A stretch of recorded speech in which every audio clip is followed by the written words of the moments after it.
আওয়ামী লীগ এবং তাদের চিহ্নিত দোষর ছাড়া দলটির সমর্থক যারা সমাজে রাজনৈতিকভাবে অস্থিরতা সৃষ্টি ও বিএনপির কার্যক্রম প্রতিহত বা বাধাগ্রস্ত করার চেষ্টা করেনি, দলটির নেতা কর্মীদের হয়রানির চেষ্টা করেনি, তাদের বিএনপির সদস্য হতে বাধা নেই বলে জানিয়েছেন দলটির স্থায়ী কমিটির সদস্য আমির খসরু মাহমুদ চৌধুরী।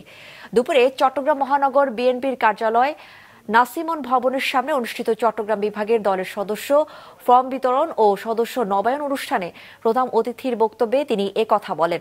আমির খসরু আরো বলেন, যারা সমাজে ঘৃণিত, যারা চাঁদাবাজি, দুর্নীতি সহ বিভিন্ন অপকর্মে যুক্ত, তাদেরকে বিএনপির সদস্য করা যাবে না।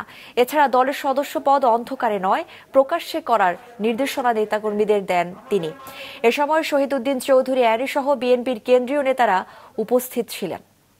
সমাজের গ্রহণযোগ্য ব্যক্তি, সমাজে কোনদিন রাজনৈতিকভাবে অস্থিরতা সৃষ্টি করে নাই, বিএনপির কার্যক্রমকে প্রতিহত করার চেষ্টা করে নাই, বাধাগ্রস্ত করতে চেষ্টা করে নাই, বিএনপির নেতা কর্মীদেরকে হয়রানির শিকার করে নাই, পারলে ইনডাইরেক্টলি সহযোগিতাও করেছে বিভিন্ন ক্ষেত্রে, তাদের তো হতে কোনো বাধা নেই।